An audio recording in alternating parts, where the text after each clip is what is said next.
have a quorum yet, huh? No, we got 14 here. Oh, we just have 14.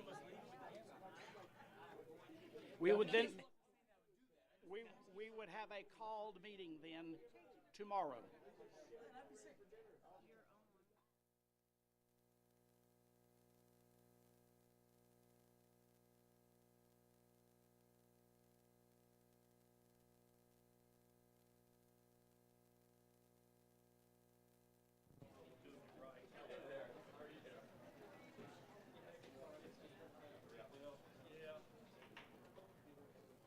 That's be the least we've ever had. You're live. Yes, 7 and 8. We're at 15. All right.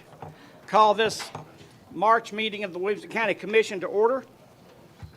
At this time, we will have the invocation by Commissioner Paul Webb and the Pledge of Allegiance by Commissioner Jerry Rainey. Would everyone please stand? Let us pray. Dear Lord, we thank you for all the blessings we have received. Lord, we ask you tonight to be with all the people in the nation of Ukraine as they try to survive. Lord, we also want to thank you for all those brave men and women serving our country in uniform around the world to defend our freedoms.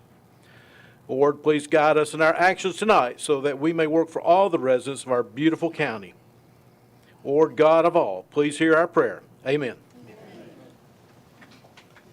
I pledge allegiance to the flag of the United States of America and to the republic for which it stands, one nation under God, which is indivisible, with liberty and justice for all. Why do I want to say amen after every time? At this time, we will have roll call. Please press your present button.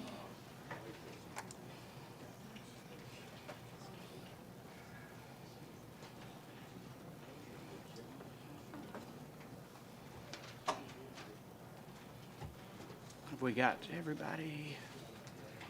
I think that's everybody, isn't it? Call the roll, please. Oh, I missed. Oh, I missed that he wasn't on. Yeah. Ricky's not I've got 16. online. He's not on. He's trying to get logged in. Now it's connected, present. Now call the roll, please. I have 16 present, 8 absent. I have heard from 6 of them that are out of town on spring break and various issues. One that is running late, and the last one I'm not sure, but I assume it's spring break.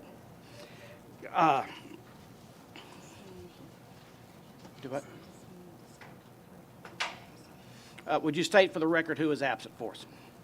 Yes. Absent Commissioner Alsbrooks, Commissioner Chalfant, Commissioner Hudson, Commissioner Mason, Commissioner Morton, Commissioner Nations, Commissioner Story, and Commissioner Williams. Thank you. Yes, sir. At this time, we will have approval of the minutes. They were emailed to you. We'll entertain a motion for approval of the minutes. I have a motion by Commissioner Beathard, the second by Commissioner Dwight Jones. Are there any additions or corrections? Hearing none, seeing none, I assume you're ready to vote. In favor of the yes button, press your yes button. Opposed, your no. Any wish to change your vote, do so at this time. Record the vote, please. 16 yes, 0 no. All right, the minutes are approved. Next, we have citizens' communication. We have one who is signed up. Tori, if you would step up, state your name and city for the record, and we have a 3-minute time limit. Hi, I'm Tori Kiefer. Address is 421 East Thompson Lane, Nashville. Most of you know me as the reporter from the Herald that used to sit right over there for the last 3 years, but now I'm with One Generation Away. And I wanted to invite you guys to our upcoming spring breakfast fundraiser. It's on April 22nd from 7 a.m. to 8 a.m. It's free to attend, catered by Suzette. It'll be a really great time. But yeah, for those of you who are not familiar with One Generation Away, we are focused on wiping out hunger in our community. And so we distribute food that we've rescued from grocery stores, from restaurants, from caterers to people in need. And we distributed over 3.5 million meals last year. So we have a lot coming up in Williamson County. We're also in northern Alabama and the Florida Panhandle now.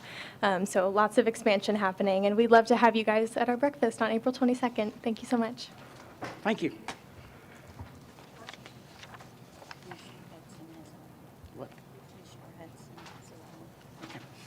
Let the record reflect that Commissioner Hudson is now present. We got him logged in. Next, we have communications and messages. We have 2 late-filed resolutions that having to do with these recovery funds. They have to be submitted to the state tomorrow, and we have been trying to get all the information together for the resolutions. That's why they are late filed. Are there any objections to hearing the late filed? Seeing none, they will be added to the agenda.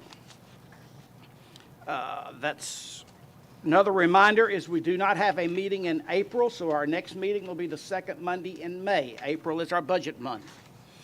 So here comes Bert.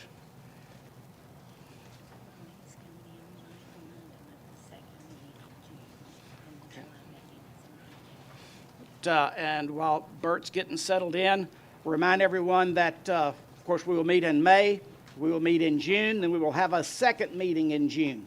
And then our July meeting will be a night meeting, not a day meeting. So just as a courtesy reminder to everyone. I believe that is all of the communications announcements I have. So as soon as Bert gets settled in, we'll let Rogers come up for his report.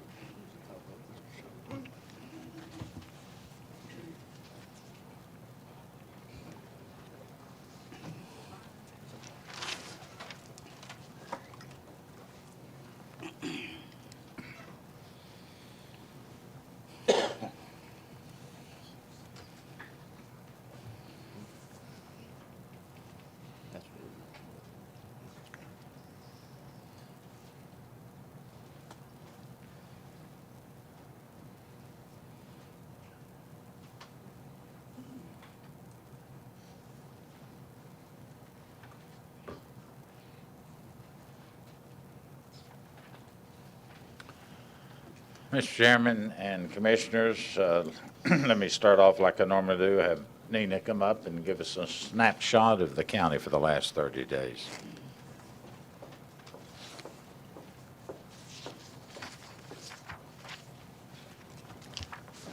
Thank you, Mayor and Commission.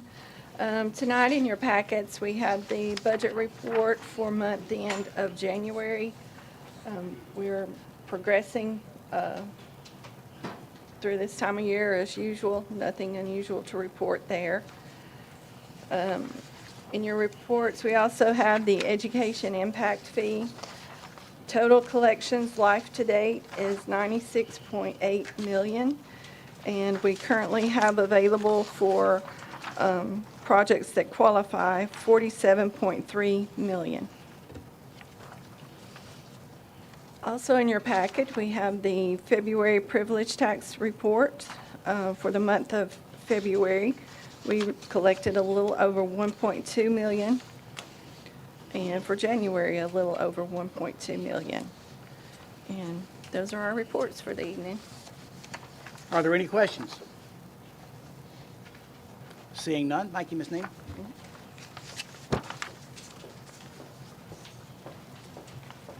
Mr. Chairman, that concludes everything. I won't try to expound on the meeting. I'll answer any questions that you may have. Commissioner Herbert.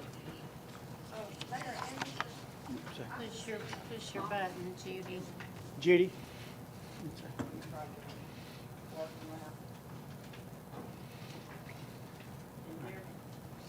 No, is it blinking? It's blinking. Okay. Try again. It's not coming on. Use Betsy's. Okay. Can you hear me now?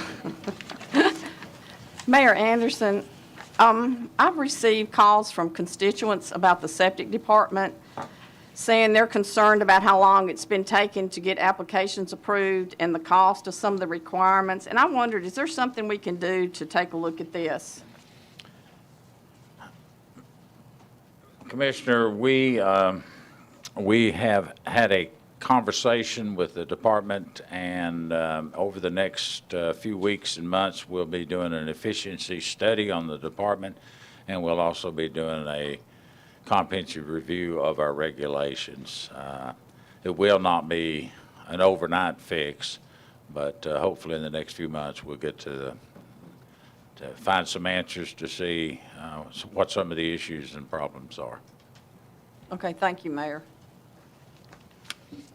Are there any other questions? Thank you. And I think tonight we have Mark here with the schools.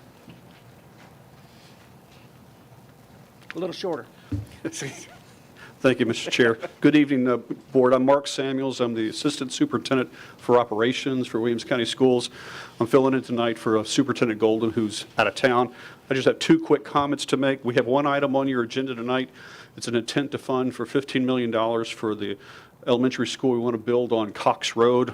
I will only comment that this was one of the group of projects that were reviewed by Nina and the bond agent between the January and the February County Commission meeting.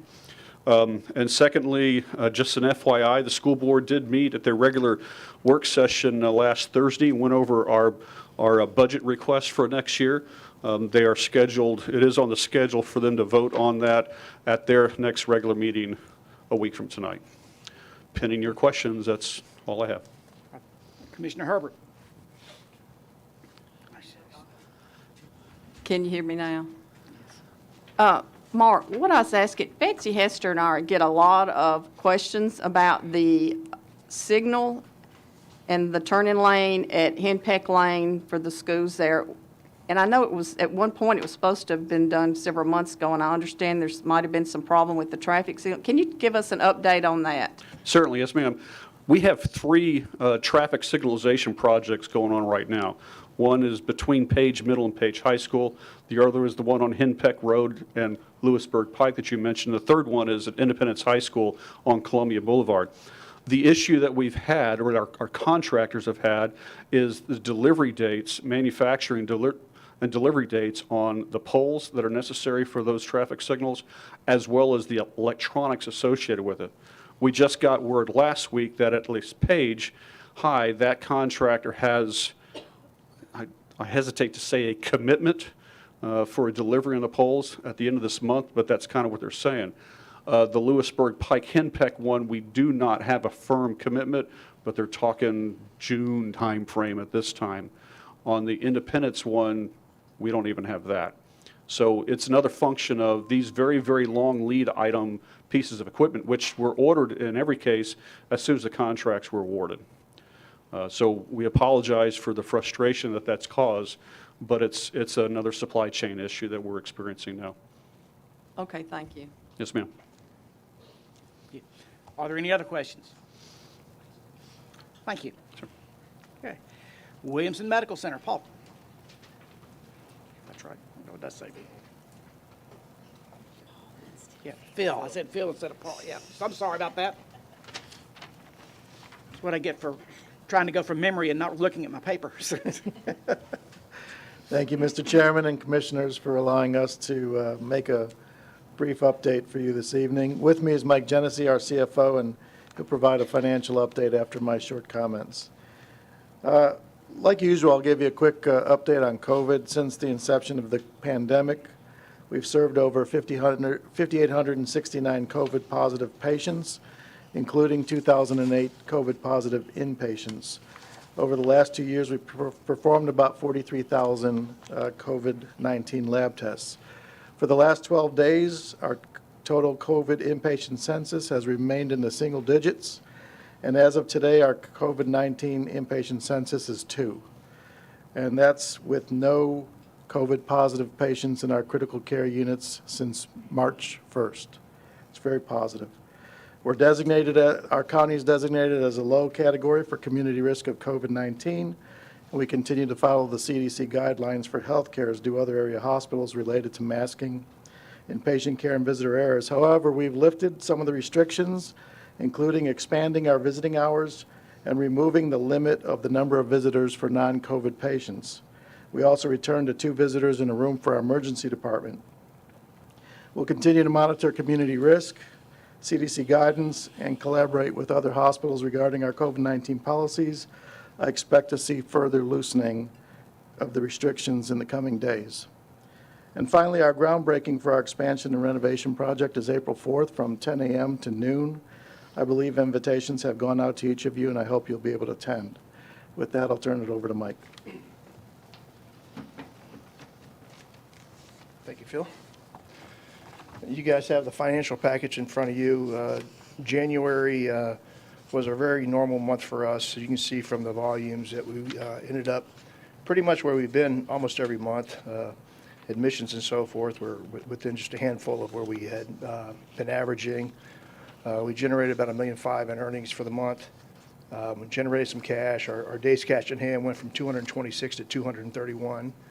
And our debt coverage ratio is way over what our covenant says at 2.65.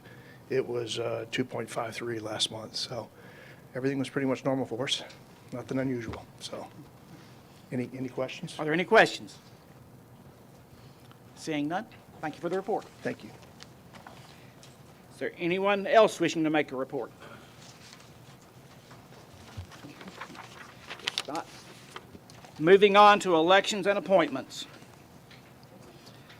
First up is we have the Sports Authority of Williamson County filling the unexpired term expiring in 6/22. Resigned is Jack Elder. The nomination is John Schroer. We had the motion by David Landrum, the second by Dwight Jones. Any discussion? Seeing none, I assume you're ready to vote. If you're in favor, press your yes button. Opposed, your no.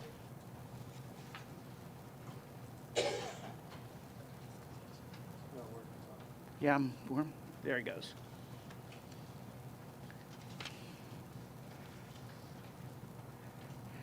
Anyone wishing to change your vote, do so at this time. Record the vote, please. 18 yes, 0 no. It is approved. Next, we have the Highway Commission, 2-year term expiring in March of 24. Southwest District, term expiring Wayne Davis, nomination Wayne Davis. Southeast District, term expiring David Coleman, nomination David Coleman. We have the motion by Commissioner Dwight Jones, the second by Commissioner Megan Guffey. Is there any discussion? Seeing none, I assume you're ready to vote. If you're in favor, press your yes button. Opposed, your no. Anyone wishing to change your vote, do so at this time. Record the vote, please. 18 yes, 0 no. It is approved. Industrial Development Board, 6-year term expiring in March of 28. Term expiring is Vicki Manning. Nomination is Vicki Manning. And term expiring is Gail Moyer-Harris. Nomination is Gail Moyer-Harris. We have the motion by Commissioner Paul Webb, the second by Commissioner Megan Guffey. Is there any discussion? Seeing none, I assume you're ready to vote. If you're in favor, press your yes button. Opposed, your no.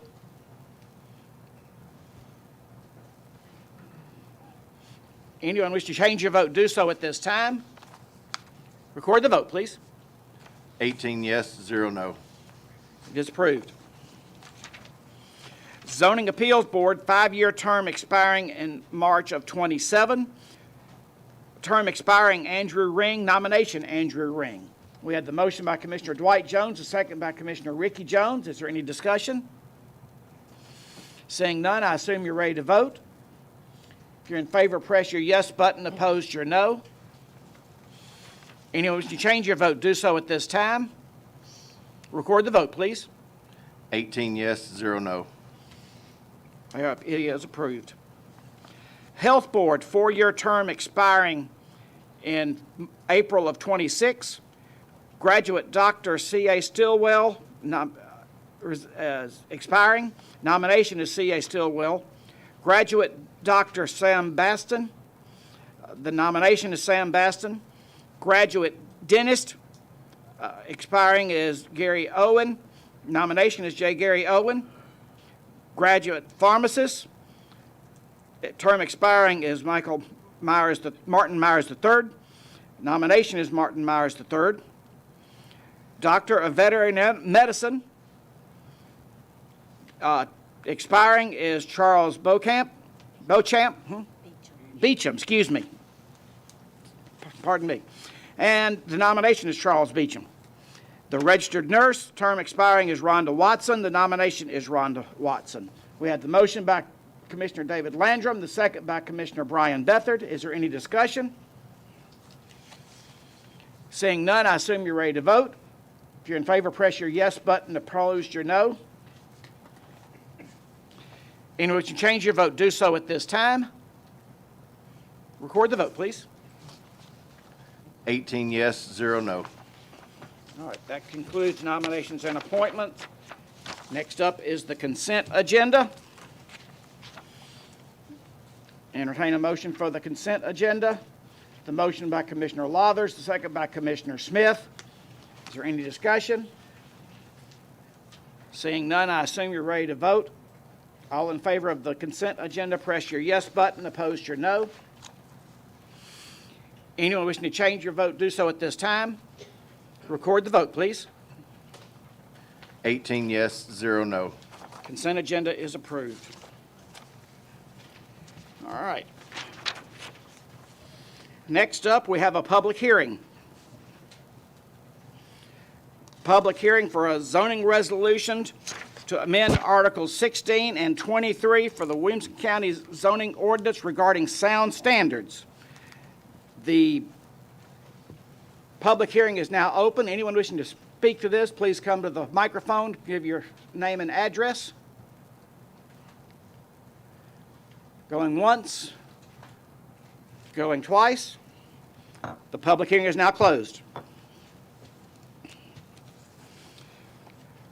Resolution 3-22-1, a resolution to amend Articles 16 and 23 of the Williamson County zoning ordinance regarding sound standards. We had the motion by Commissioner Lathers, the second by Commissioner Smith. The Planning Commission was 8-4-0 against. Explanation, please, Commissioner Lathers.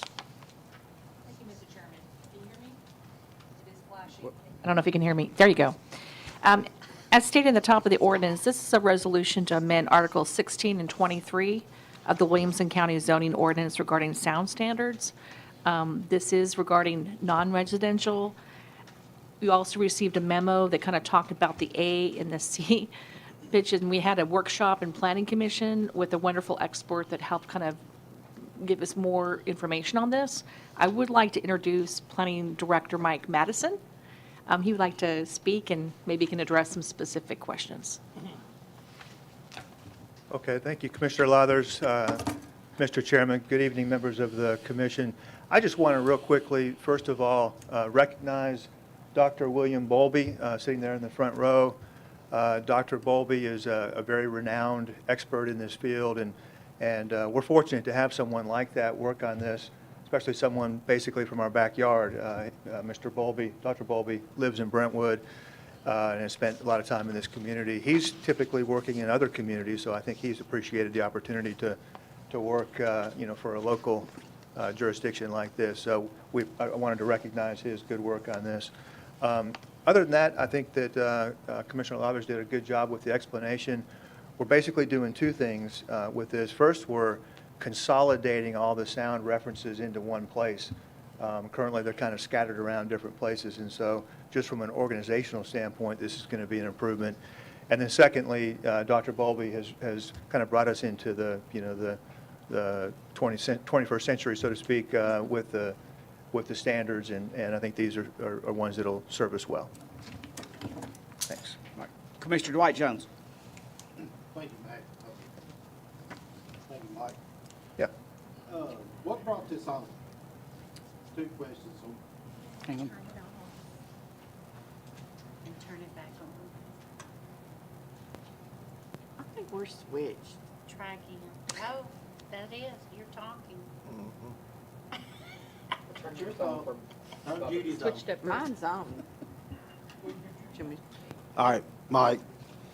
I'll be Judy for right now. Me and her complain enough as it is. What What brought this on? So we currently have sound standards in the zoning ordinance that apply to certain non-residential uses. And sometimes the Planning Commission or the Board of Zoning Appeals have had items on their agenda where sound has been an issue. And so I think both of those boards at times have felt like the current standards probably just need to be brought up more up to date. And so that was a request that came from both of those boards. All right, so how are we going to enforce this, if I may, Chairman, to follow up? Yeah. And I will defer any enforcement questions to That's Mr. good. I'm glad she's coming up too. Get everybody on it. That sounds scary.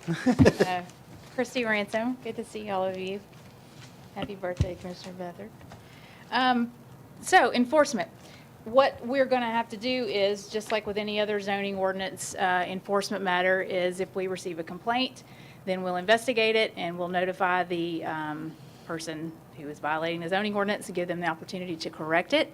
As far as literally enforcing it, we'll have to actually purchase some equipment to be able to take these measurements, and we're going to work with Dr. Bowlby to help us identify the best type of equipment that will help us identify both the A scale and the C scale. So, and then we'll just pursue it just like any other zoning violation. So if I may, Chairman. So we've had these standards, we're lowering these standards, and now all of a sudden we're going to buy equipment to enforce these standards. No, we've had equipment. It's just that now that we're making them more specific and therefore more fair to the people that are actually using them and the neighbors of these users, it will be more accurate, because before we didn't have the scale identified. And so we weren't able to measure the difference between the higher sounds and the deeper sounds. All right. And this is actually creating the scale for both of those measurements. And so we'll need some equipment that actually will measure that now. So no, we already have some. It's just, it's not going to work for these newer, more accurate standards. Thank you. Commissioner Sturgeon. Thank you, Chairman.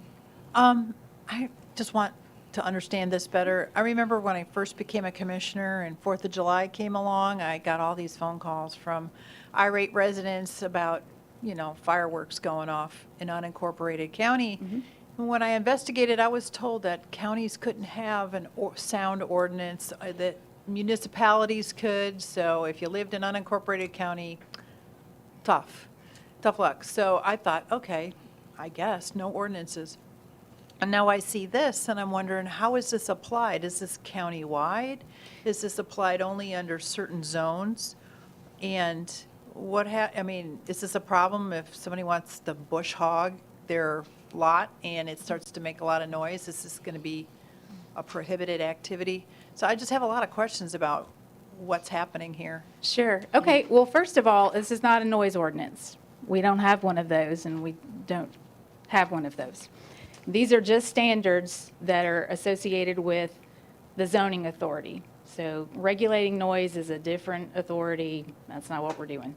What we are regulating are the sounds that are created by certain non-residential uses only, and not even all of them. So for instance, if somebody has a chicken in their backyard, a rooster, waking somebody up, this ain't going to do anything with that. If somebody has a big piece of property and they want to run their four-wheelers, this is not going to do anything with that. So nothing on residential property, and only certain uses, non-residential uses, it will apply.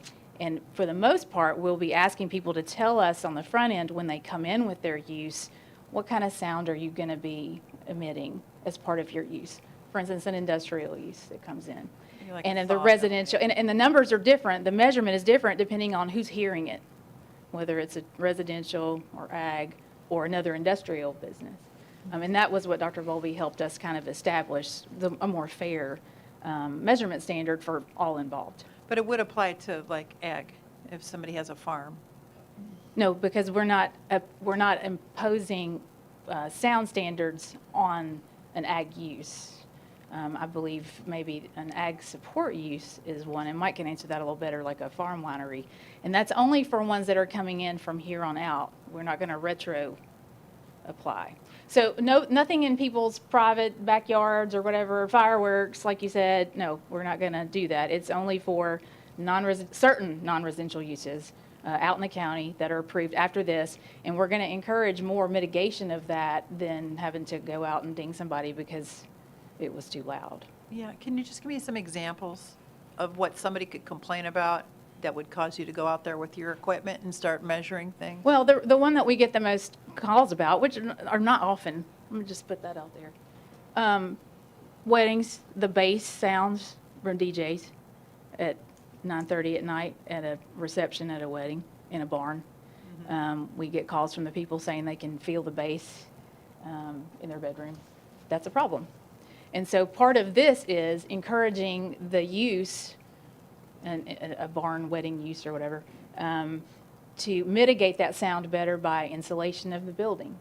Or you can even measure that.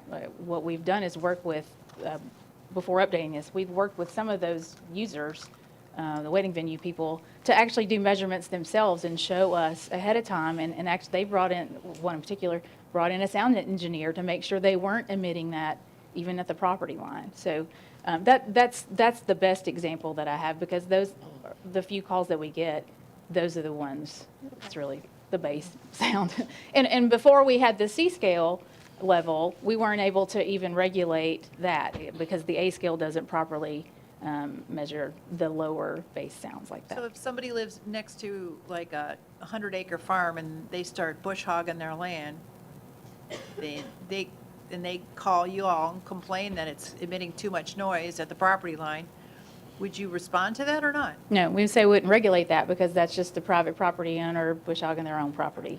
Okay. Yeah. All right, thank you. Welcome. Thanks for the explanation. Did I say anything wrong? Okay, just making sure. Are there any other questions?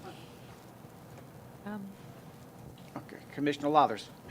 Thank you, Mr. Chairman.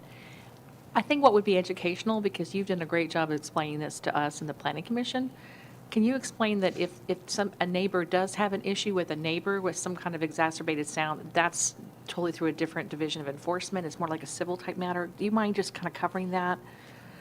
Yes, I mean, we do get, like your question, we do get people call codes and complain about their neighbor running their four-wheelers, or the kids next door with a bonfire and their music really loud, and that's not something that government will address. With these standards, with the old standards, that's not what we do. They would have to handle that as a civil matter, like you were suggesting, Commissioner Lathers, as like a nuisance claim. They would have to handle that in civil court or just a letter from their attorney or whatever. But that's a private matter in relation to the neighbor and between neighbors. Thank That's how you. that would be handled. Sure. Any other questions?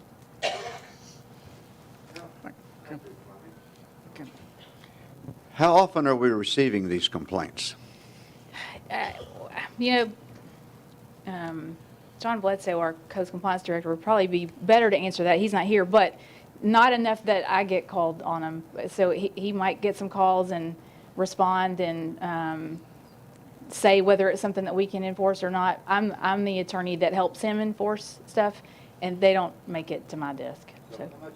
What's it going to cost us for this new equipment that you've got to have to go out and measure it? I have a couple of questions there, Chrissy, about that. You're going to tell me you're coming out to my place because my bass is too loud because I like a loud bass, just to make an odd example. Mm-hmm. By the time you get there, you think I'm still going to be playing it? And that's something that we've talked about. And the other thing that we talked about, and the good thing is because this is going forward, we're going to have to figure out, you know, obviously some tweaks to that. But the way it would work, it's just like a zoning violation now. We get a complaint from a neighbor.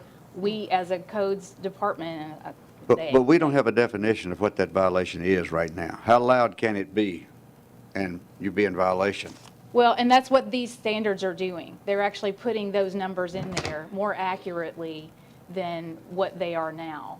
And so what we would do is if we received a complaint from a neighbor, say from, I'll just say a wedding venue because that's where we get those calls from, then when there's another one, we'll go out and measure. Or, as I said, we'll contact the user, the entity approved to do that use, and tell them we've received this complaint and ask them to take some measurements and show us that they're not violating it. But we would go out at the next event and take measurements. Let me tell you one that happens at my house all the time. 7 or 8 really loud motorcycles really go back and forth. How are you going to catch them? Mr. Sheriff, you know how to do that, I'm sure. Well, No, but that's I'm what not we're trying to be regulating. funny when I Right, say but- that. But we're not regulating someone just riding their motorcycle. It's only uses emitted by certain But non-residential. that may be a bigger nuisance and problem than the guy's base in the backyard because he's excited. I understand. But that's not, that's a separate type of authority, and we're Are we only looking dealing for with the something little to do things. here, Christie? No, nope, no, sir. You don't know how many times this complaint is being levied. Well, I know that it's enough that if we do have standards, we need to have standards that are fair and measurable, so that if I do ever have to go to court and enforce them, I can explain to the court why they're justified, and we don't have that now.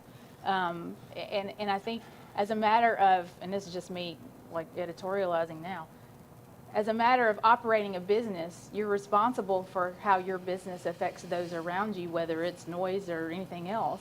This is just establishing standards that not only are fair and measurable, but also defensible if I do have to go and eventually get to the place where I'm enforcing it. But if in the court. business through the wall is making a lot of noise and it affects your business, would this apply there? In the city of Franklin or Brentwood? No, not in the city limits. This is only out in the unincorporated county. So if it's in the cities do have noise ordinances, and that's a whole nother ball of wax that I don't claim any knowledge of. Fair enough. And Joe could answer the question about the equipment. We currently have equipment, but it only measures one scale, which is the A scale. Okay. Part of the problem we've had, and it has been largely due with wedding venues, are where when a wedding venue comes through, there's a requirement that they contain the sound on site. The bass sound is a very difficult sound. I understand that. The equipment will run about anywhere from $2,600 to $3,000. That's available. You asked the question about number of events. We haven't for a couple of years, but we also had COVID the past 2 years.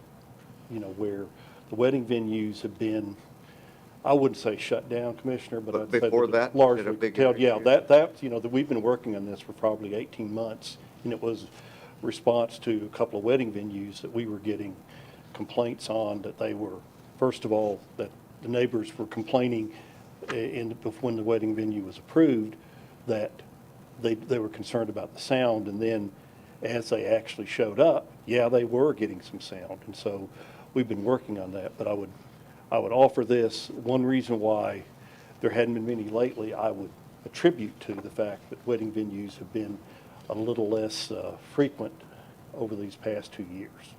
Fair enough. We'll find out pretty quick this year whether or not with that, because they will be back, I think, in all their glory. Thank you. Thank you. Are there any other questions? Seeing none, I assume you're ready to vote. If you're in favor, press your yes button. Opposed, your no. Anyone wishing to change your vote, do so at this time. Record the vote, please. 15 yes, 3 no. The resolution is approved. Passes. Next, we have another public hearing. This will have a public hearing regarding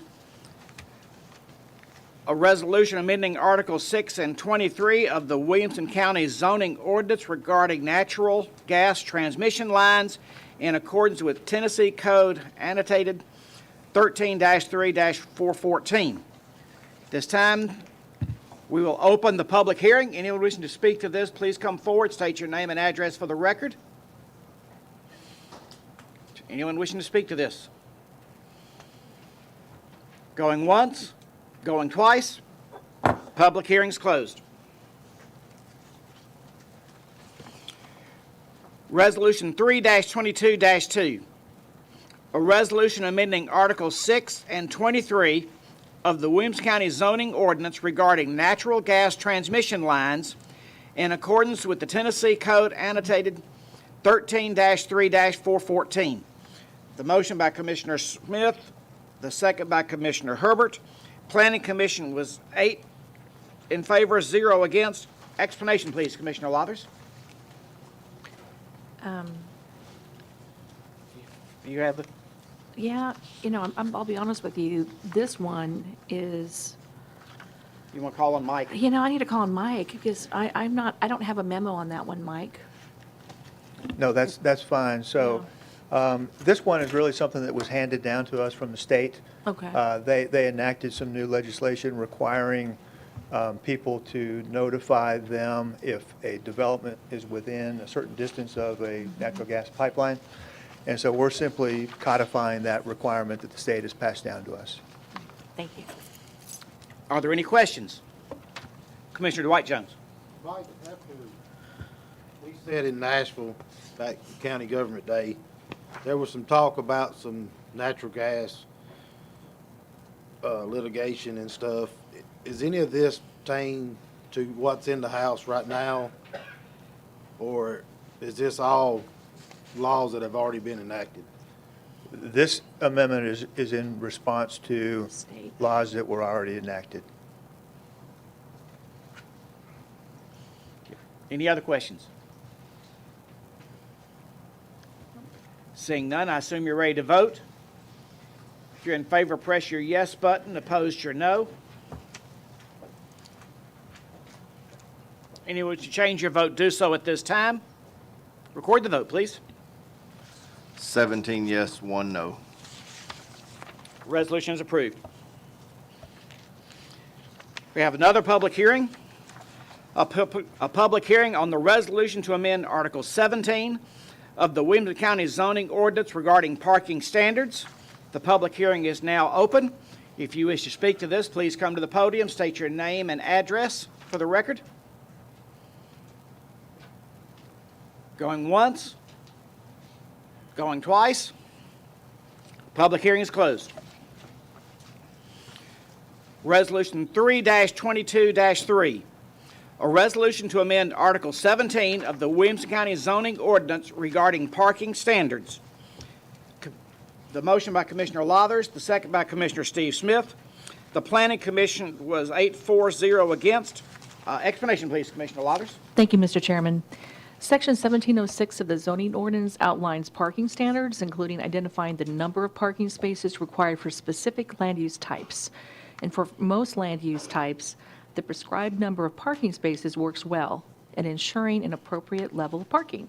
However, there are certain land use types that have been varied parking demand characteristics, making it difficult to establish a single parking standard that will work reliably well.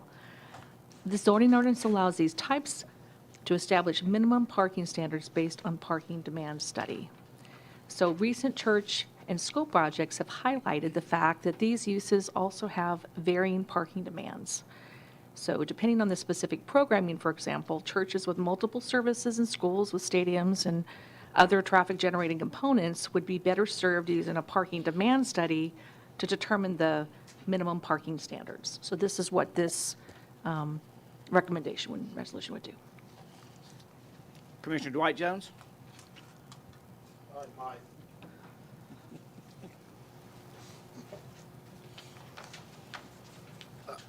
I looked through this in section 1706D, everything that you wiped out says that. Where is section 1706D at? Because we didn't get that one. So section 17, the section you're referencing is where it talks about those certain uses and what they need to do in terms of demonstrating their parking demands. So we've already got quite a few of those that are like that. We're now lumping churches and schools into that category to provide more flexibility so that a one-size-fits-all, that currently doesn't work very well can be modified to have a standard that is based on their actual needs. All right, so if a church uses a school and they park all over the property, all up the road, what is our standards on that? There's no way some of these churches that are using our schools are meeting our parking requirements. So I'm trying to figure out, we're changing all this to accomplish what? Well, the only thing we're changing is we're adding schools and and churches to the uses that can take advantage of this. And so, for example, some of the schools recently have said, hey, the minimum and maximum spaces that are currently prescribed in the zoning ordinance don't work well for us because we've got this stadium or we've got other uses. So this would allow them to say, all right, here's our programming on this site, and therefore here are our parking needs, and we can accept that instead of trying to kind of buttonhole them into something that doesn't work. Same thing with churches. A lot of times they'll have, 2 services concurrently, or they may have Sunday school going on at the same time they've got worship, or whatever it may be. So this is simply adding more flexibility and not making it so rigid for those uses. I guess my point, though, if it's making it more flexibility, why are we having parking issues? And I'm not sure which ones you're referring to specifically. Westwood Elementary. Okay. So anything new that comes in, that's in our jurisdiction, if there's a church-school combination use, we've got standards for both of those, and now we would have them do a demand study showing us what their needs are, and we have a way to check that based on certain national criteria. And so I don't think that we'd be getting in situations currently with our regulations for new uses where you're going to have that problem. That's an existing use, and I'm not familiar with the circumstance. Commissioner Lawrence. Thank you, Mr. Chairman. Good evening, Mike. Just one quick question. Is this going to... All right, hang on, Greg. Is your button, are you flashing? No, just your, all right, press it. All right, now Okay. try. All right. Thank you, Mr. Chairman. Just a quick question, Mike. Is this going to require us to add more parking spaces to any of our schools? The circumstances we've been seeing is they want more parking than our ordinance allows, and they don't feel like in some cases there's enough for them. This would, in some cases, maybe allow them to have less, sometimes maybe more, again, depending on how their use operates and what components like a stadium or so forth they may have. Okay, so do you know specific schools that need more parking that are asking for this? Page, Yeah, with an that's what I addition, thought. is one of those that are, to my recollection. But we don't really have land out there to add more parking, do we? Well, as you know, they've come in with different building projects that may have parking requirements. And frankly, the new schools often will be in that situation as well.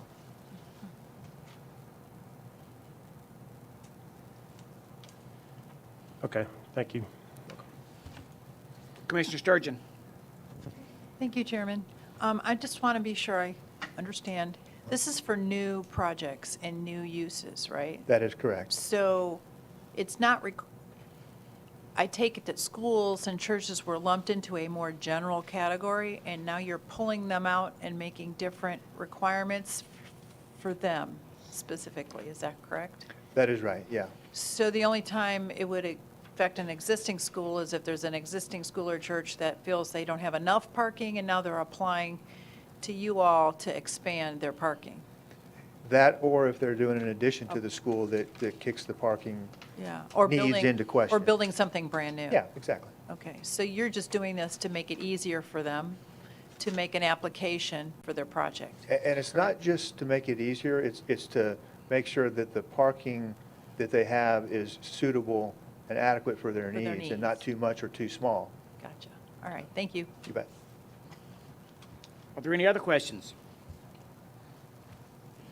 Seeing none, I assume you're ready to vote. If you're in favor, press your yes button. Opposed, your no.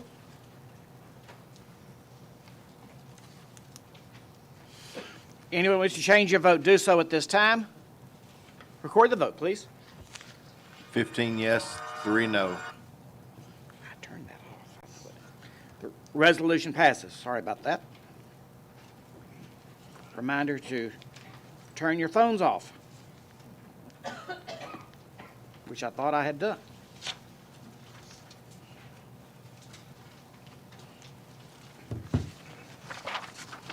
Next up is Resolution 3-22-4, a resolution of the Williamson County Board of County Commissioners, approval of an intent to fund of $15 million for new construction of an elementary school on East Cox. The motion by Commissioner Beathard, the second by Commissioner Ricky Jones. The school board was 10-4-0 against. Education committee was 3-4-0 against. Budget committee was 5-4-0 against. Explanation, please. Commissioner Jones, I believe you were chair that day. Yes. This is, we've already funded $21 million on this, and this is the remaining $15 million. Mark is here if you have any questions about this. All right, Commissioner Lawrence. Thank you, Mr. Chairman. I do have a question. So it's a $15 million resolution. We got $46.3 million in our impact fee fund. Does this not meet the criteria for us to be able to use those funds for this? Is that Mayor maybe a Nina question? It's a Nina question. Why can't we use the impact fee fund?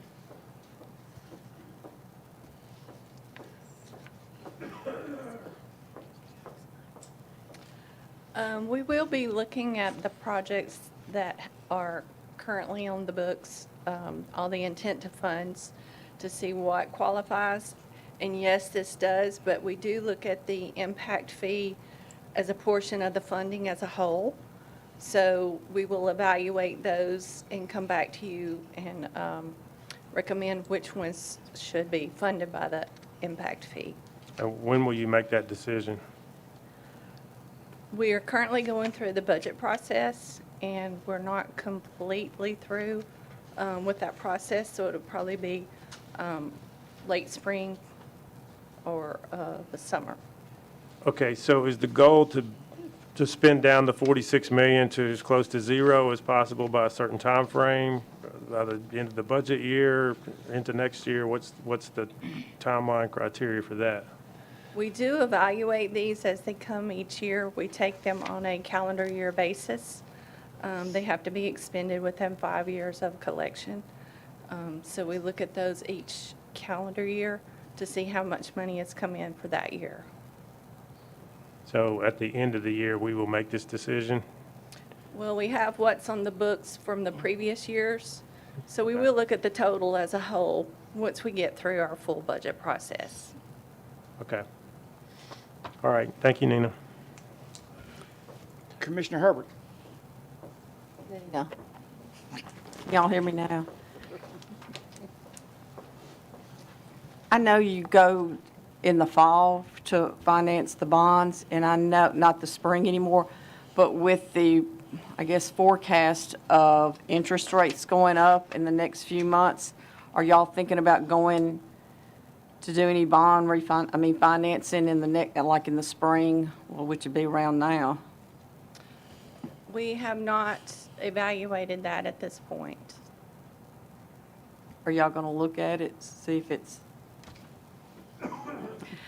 We can. We'll start looking at that as we go through our budget process, and just take that into account as we go forward. Okay, thank you. Are there any other questions? Seeing none, I assume you're ready to vote. If you're in favor, press your yes button. Opposed, your no. Anyone wish to change your vote, do so at this time. Record the vote, please. 18 yes, 0 no. Resolution passes. Resolution 3-22-6. Resolution appropriating and amending the 2021-2022 county general budget by $81,706.78. Let me say that right. $81,706.78, revenues to come from victim assessment fees. The motion by Commissioner Smith, the second by Commissioner Dwight Jones. The Budget Committee was 5-4-0 against. Explanation, please.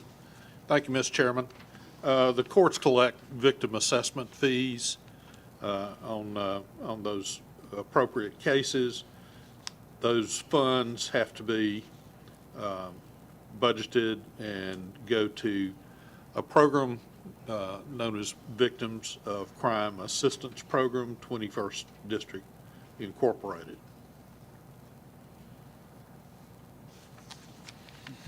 Are there any questions?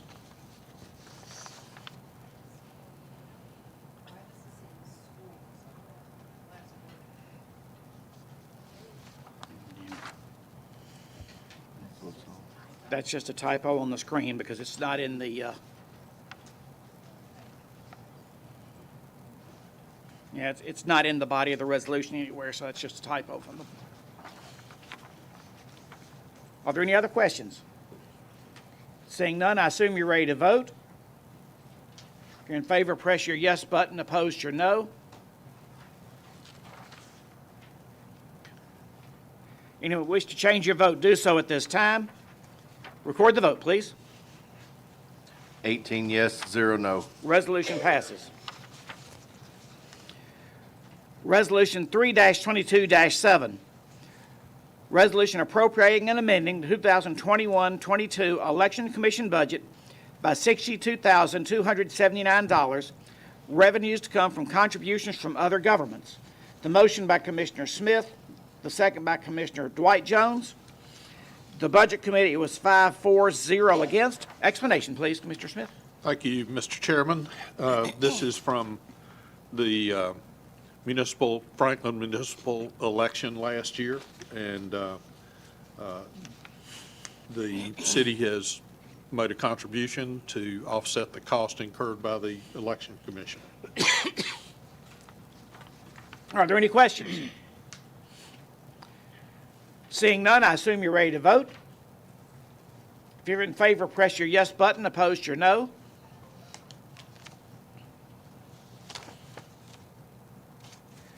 Anyone wish to change your vote, do so at this time. Record the vote, please. 18 yes, 0 no. The resolution passes. Resolution 3-22-8. Resolution appropriating and amending the 2021-22 Register of Deeds budget by $80,040. Revenues to come from document recording fees. The motion by Commissioner Smith, the second by Commissioner Dwight Jones.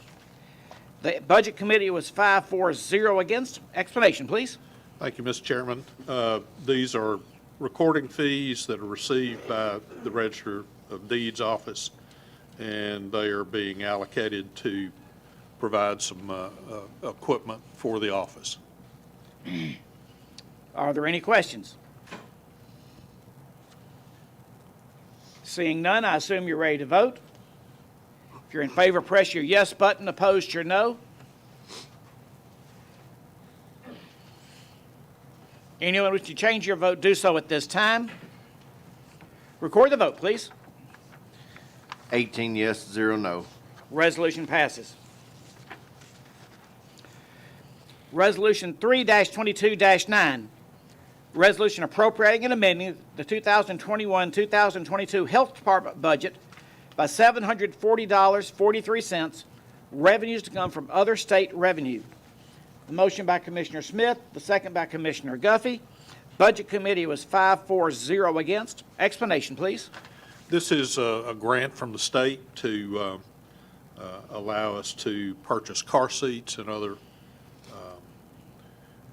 child safety restraint devices, and we are amending their budget to allow for that. Are there any questions? Seeing none, I assume you're ready to vote.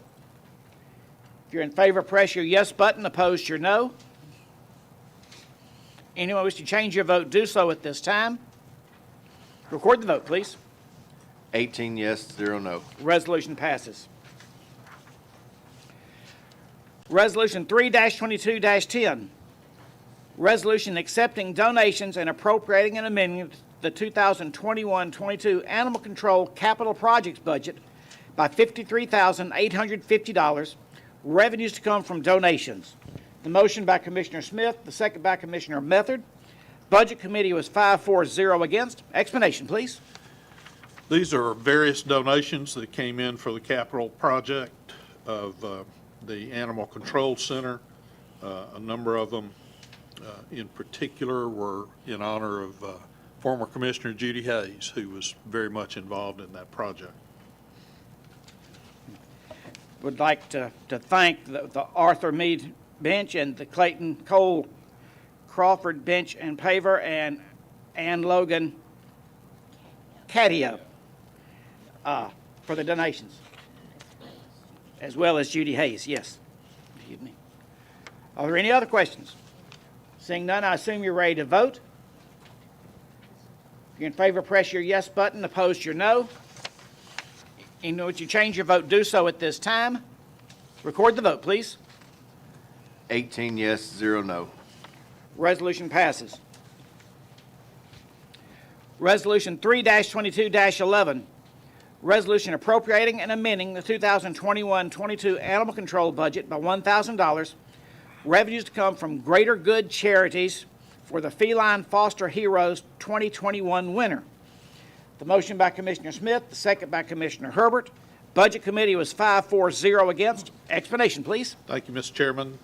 This is another contribution we've received from the Greater Good Charities involving our work with cat adoption. Are there any questions? Seeing none, I assume you're ready to vote. If you're in favor, press your yes button. Opposed, your no.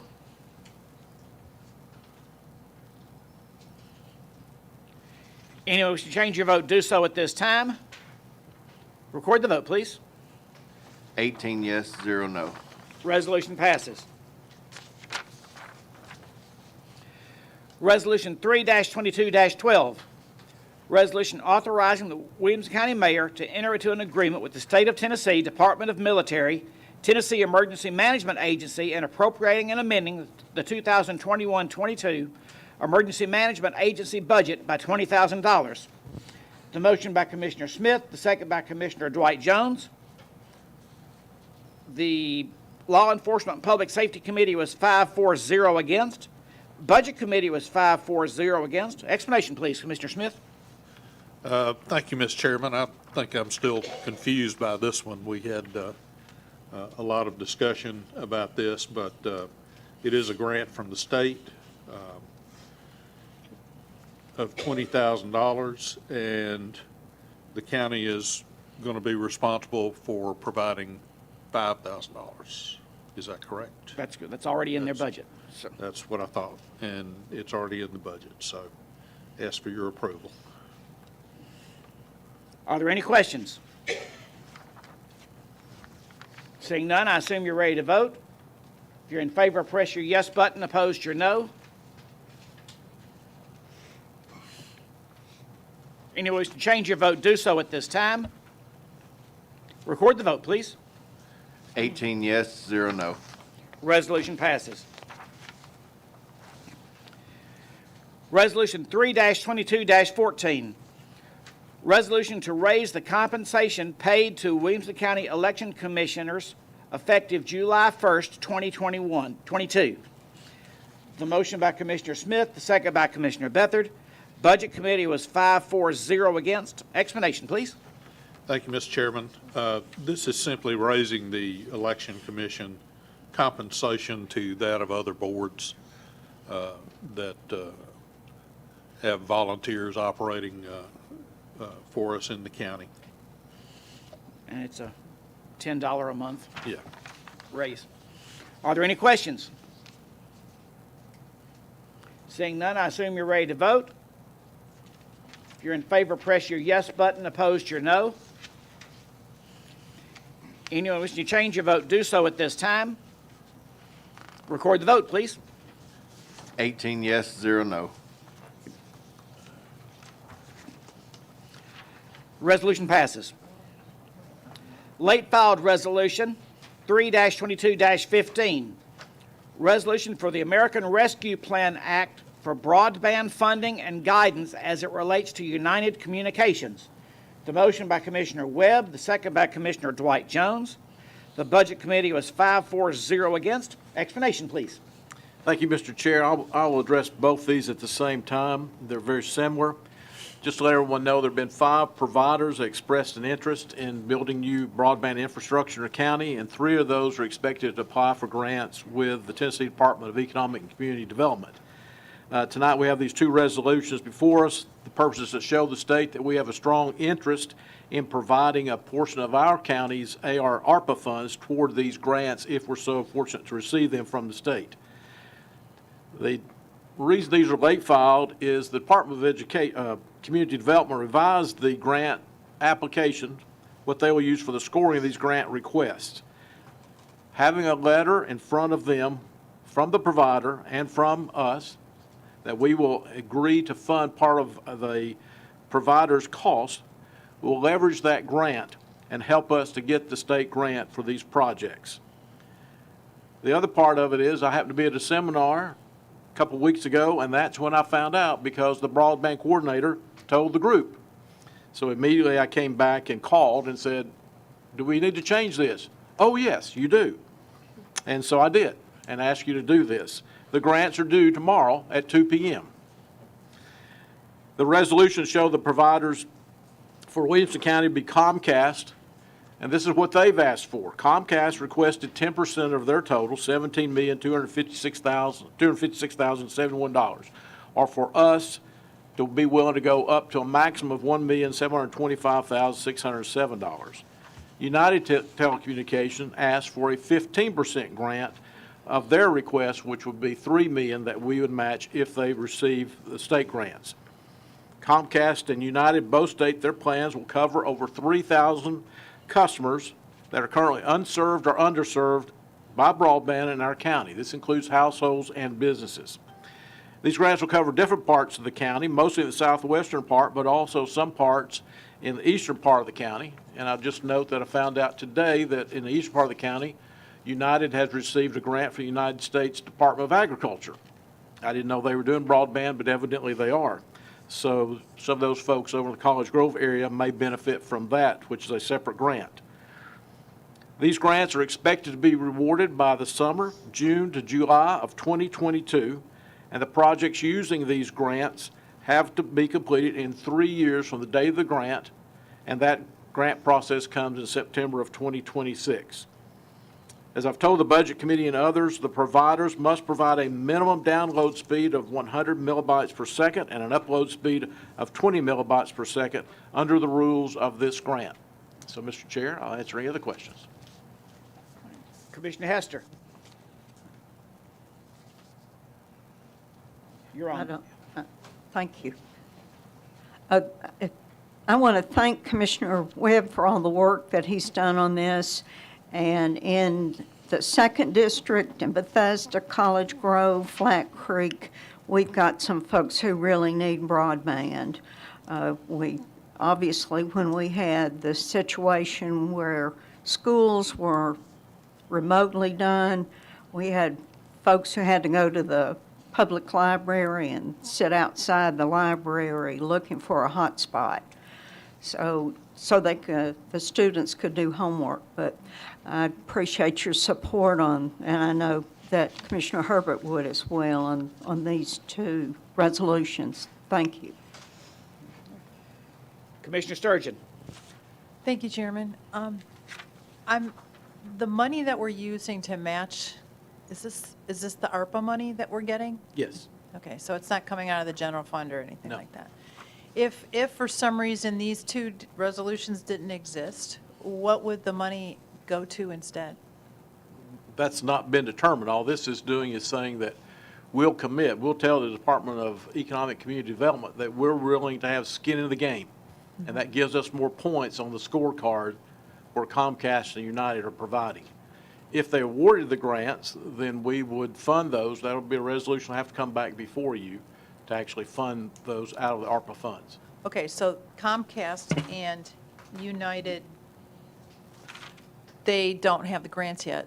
They do So not. They're filed if they tomorrow don't at get 2 the o'clock. grants, then we don't spend this If- money. If they fail with their grants, then we do not spend the money. And this is the maximum. Let's say they fail to get the grants. What would this money go towards instead? That's not been decided yet.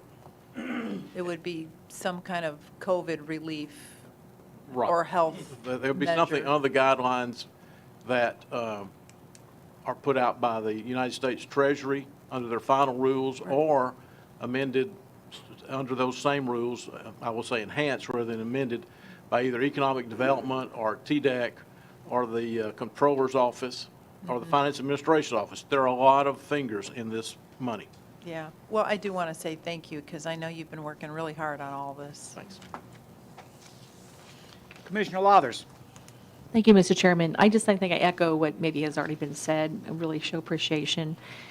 I'll tell you, within the last 6 months, this has probably been one of my number one emails. I know Chairman Little for you also. We have a lot of District 5 folks in the rural community that will benefit from this also. As many of you know, the east side of our county is one of our fastest growing parts of our county because there's a lot more, as we learned from the comprehensive plan process, there's a lot more undeveloped land that's being sold and potentially developed. But unfortunately, you know, we need to catch up with the technology for all these families and folks, just as we've all expressed. So again, thank you very much. Mr. Chair, I will say that a new company out of Kansas, Conicon, did not ask for money, but they plan to file tomorrow. And AT&T and Charter Communications have said they will file without financial support from us. So that's where we get a total of 5 companies that plan to apply somehow to serve Williamson County with enhanced broadband. Are there any other questions? Seeing none, I assume you're ready to vote. If you're in favor, press your yes button. Opposed, your no.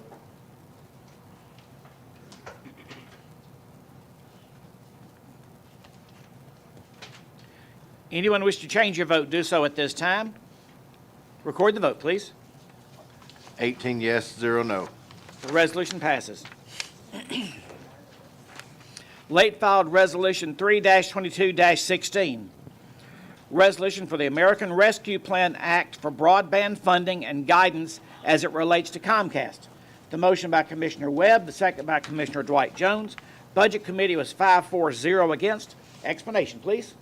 Mr. Chair, thank you. I think I've explained it, but I will answer if someone else has a question. Are there any questions? Seeing none, I assume you're ready to vote. If you're in favor, press your yes button. Opposed, your no.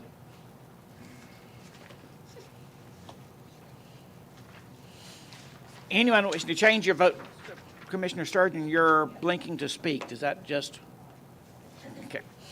Anyone wishing to change your vote, do so at this time. Record the vote, please. 18 yes, 0 no. Thank you, Jeff. The resolution passes. That concludes the agenda. Does anyone else have any business to come before the commission? Second. We are adjourned.